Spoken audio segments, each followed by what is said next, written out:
They thought Biscuit had developed food aggression. They were wrong. He was trying to protect the baby from something they couldn't smell. It started on a Wednesday, which is the kind of ordinary detail that only matters later. Theo was 11 months old and had been eating solids for 2 months without incident.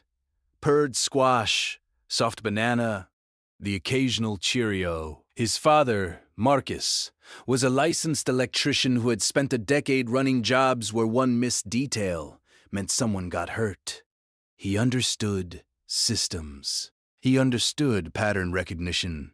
He was confident about what he was watching when Biscuit began circling the high chair. Biscuit was a 7-year-old golden retriever, amber gold, slightly ruffled around the ears from a morning nap. He had been in their house since Marcus and his wife Solene were newlyweds, and he had never in 7 years shown anything resembling aggression toward food.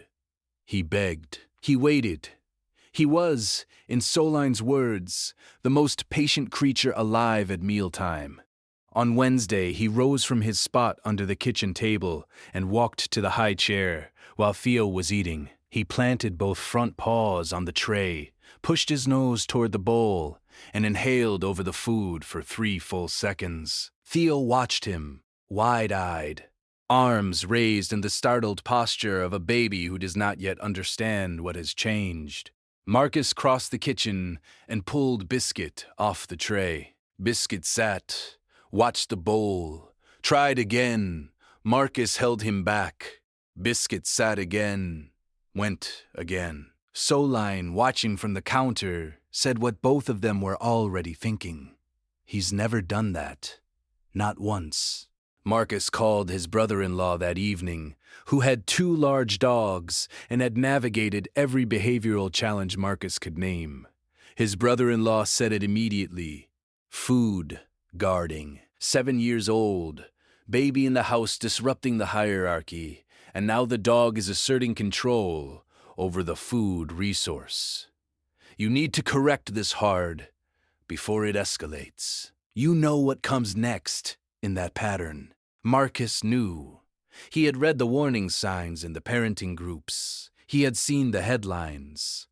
A dog with that behavior around an infant's food was a dog with a problem. He was thorough.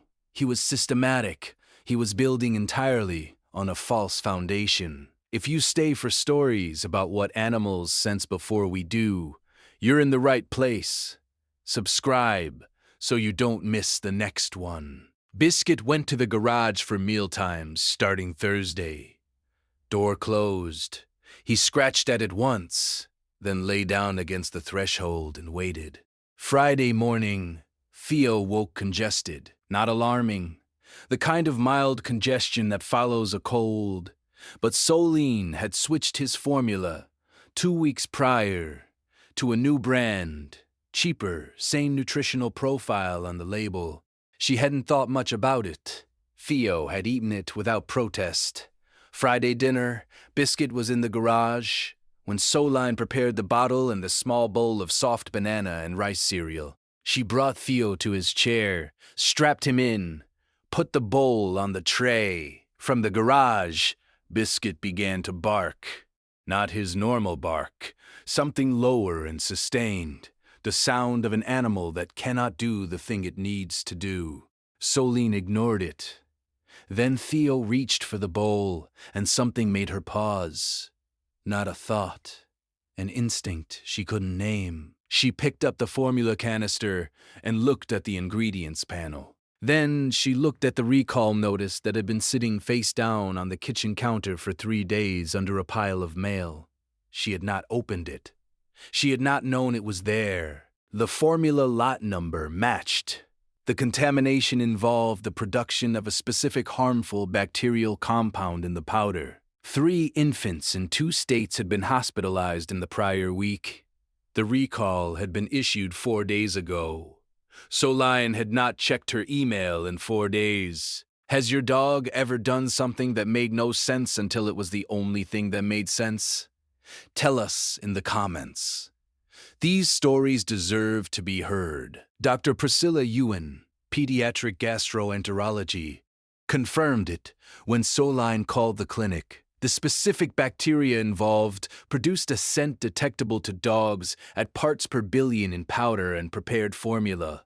A dog with Biscuit's age and olfactory experience, 7 years of living beside an adult who cooked, baked, fermented, and ran a kitchen, had almost certainly encountered enough reference points to register that compound as wrong. Every time Biscuit pressed his nose to the tray, he was reading the bowl. Every time they pulled him away, he lost the access point. Every time he came back, he was trying to say, "Don't let the child eat this." Dr. Yuen said it without drama. The quantity in a single feeding would not have been immediately dangerous, but in an infant with developing immunity, repeated exposure over days would have produced significant gastrointestinal illness that could have required hospitalization. Every guardian deserves to be recognized, even the ones who never asked for anything in return.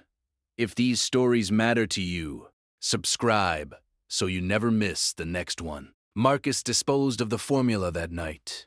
He drove to the 24-hour pharmacy for a different brand. He stood in the aisle for several minutes, reading labels, the way a man does when he realizes how much he was not reading before. He let Biscuit out of the garage when he got home.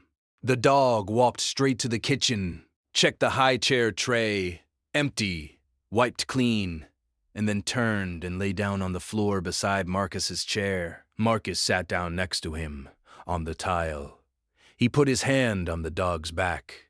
Biscuit exhaled once and didn't move again until morning. The next story involves a dog who woke a sleeping family 4 nights in a row.